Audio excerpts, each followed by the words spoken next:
Welcome to this explainer. Picture this, a geopolitical earthquake. Today, we're unpacking the explosive 2026 regional war between the United States, Israel, and Iran, and the massive global shockwaves it sent out. Back in late February 2026, the world watched as targeted strikes rapidly spiraled into a total crossfire that paralyzed one of the most critical regions on Earth. We're going to look closely at exactly what happened, but more importantly, we're going to examine the harsh realities and strategic illusions that this conflict totally shattered, drawing directly from on-the-ground reporting and analysis from the Middle East Council on Global Affairs. Here is how we're breaking things down today. First, the 2026 regional war. Second, the economic shock in the Gulf. Third, the 60-day ceasefire window. And finally, the harsh lessons for the GCC. So, let's jump right into Section 1, the 2026 regional war and its sudden escalation. Honestly, the sheer speed of this crisis is staggering. The conflict broke out at the end of February 2026, right after U.S. and Israeli strikes on Iran. By March, we saw widespread retaliation. Civilian and economic infrastructure across the Gulf was hit hard, leading to these unprecedented declarations of force majeure on global energy contracts. Finally, after months of devastating tit-for-tat exchanges, a diplomatic pause was reached in mid-June with the signing of the Islamabad Memorandum of Understanding. Now, to really put this into perspective, think about this number, 6,400.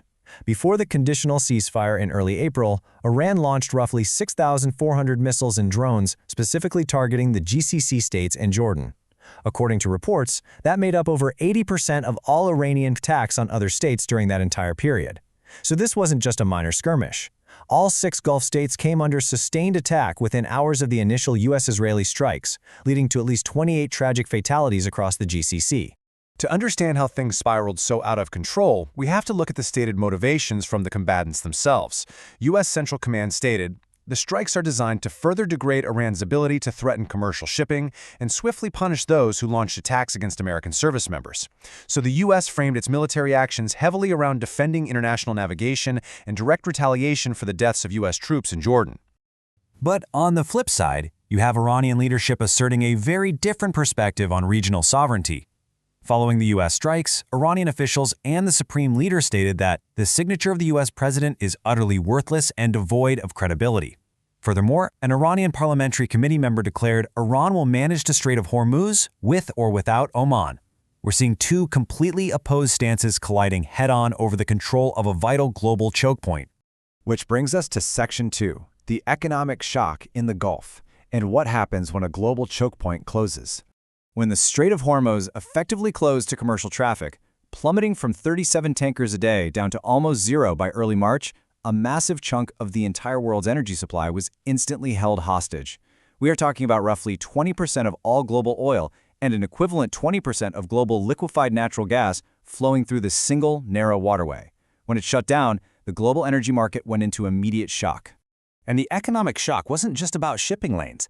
Everyday civilian infrastructure was directly paralyzed. Desalination plants were targeted. Kuwait International Airport had to suspend operations due to repeated missile and drone threats. The damage was so severe that energy giants literally had to halt operations. Qatar Energy stopped LNG production on March 2nd and declared force majeure. Kuwait Petroleum Corporation followed suit, announcing they wouldn't be able to meet their global contractual obligations even after the strait reopened, simply because their actual production base had been heavily damaged. Let's move on to Section 3, the 60-day ceasefire window. Essentially, a ticking clock. The breakthrough for a fragile peace finally came through regional diplomacy. Step 1. Pakistan's prime minister stepped in to mediate the talks. Step 2. Qatar leveraged its standing channels to both Washington and Tehran, hosting preparatory rounds in Doha to bridge those final gaps. Step 3. On June 17, 2026, the U.S. and Iran digitally signed the 14-point Islamabad Memorandum of Understanding. This effectively created a 60-day window to negotiate a final UN-endorsed settlement. But here's the crucial point, what this agreement actually left out. Yes, the MOU addresses Washington's concerns about Iran's nuclear stockpile. Yes, it addresses Tehran's desire for sanctions relief. And yes, it aims to stabilize the global oil market. But it critically ignores the GCC's structural vulnerabilities. There's no provision guaranteeing Iranian commitments to stop targeting civilian infrastructure in the Gulf, and no clear representation for the Gulf states in the framework to reopen Hormuz. The Gulf was, in many ways, left entirely exposed. That leads us right into Section 4, Harsh Lessons for the GCC and Adapting to Survive. The Middle East Council on Global Affairs identified 5 essential takeaways for survival here. 1. Security cannot be subcontracted. 2. Normalization doesn't equal deterrence. 3. Restraint requires a strategy. 4. Intra-GCC divergence is a strategic liability. And 5. Bolstering regional connectivity is an absolute necessity. Let's break these down to see exactly why they matter. Just notice the stark contrast between what the Gulf believed before February and what actually happened on the ground. The pre-war assumption was that the U.S. security umbrella, combined with the Gulf states' active diplomatic neutrality, would keep them safe. The wartime reality? When push came to shove, U.S. interests prevailed over Gulf preferences for diplomacy. And, despite years of the Gulf restoring diplomatic ties with Iran and remaining neutral, it didn't prevent them from being targeted. Iran basically read that Gulf restraint as an inability to act, rather than a deliberate choice. So I really want you to consider this question. Can regional security actually be subcontracted to a single foreign power? For decades, Gulf capitals relied on bilateral defense relationships with the U.S. Central Command, foreign defense sales, forward headquarters, the whole shebang. But this war proved that relying on systems controlled by foreign partners meant protection came late, partially, or sometimes not at all. The U.S. relationship remains incredibly valuable for sure, but it can only be one of several pillars moving forward. The GCC urgently needs to implement actionable solutions during this 60-day window. Look at their vulnerabilities. The GCC had a fragmented military response, basically 6 states fighting 6 separate battles. The solution? A shared early warning system and a standing GCC intelligence cell. They also had a complete reliance on Hormuz. The solution to that? Rapid investment in alternative pipelines. And they over-relied on U.S. defense. The fix is building up indigenous defense capabilities, like drone detection and cyber resilience, through joint venture models. But let's look at the reality of that infrastructure gap for a second, because the math is truly staggering. Pre-war, 20 million barrels of oil transited Hormuz every single day.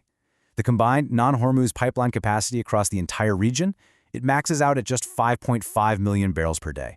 The math just doesn't work. For countries like Qatar and Kuwait, this reliance is almost existential. Circumventing the Strait of Hormuz is currently impossible without massive, decade-long capital investments. And the constraint for the Gulf isn't capital. They literally have trillions in sovereign wealth. It's the political will to make these strategic infrastructure decisions. Which leaves us with this final, high-stakes question. The 60-day window opened by the Islamabad MOU is rapidly ticking down. This is the moment to convert financial assets into strategic survival. Will the Gulf states adapt, unite their defense doctrines, and build the infrastructure they desperately need? Or will they remain vulnerable, just waiting to be caught in the next inevitable crossfire? The future of global geopolitics really hinges on the answer.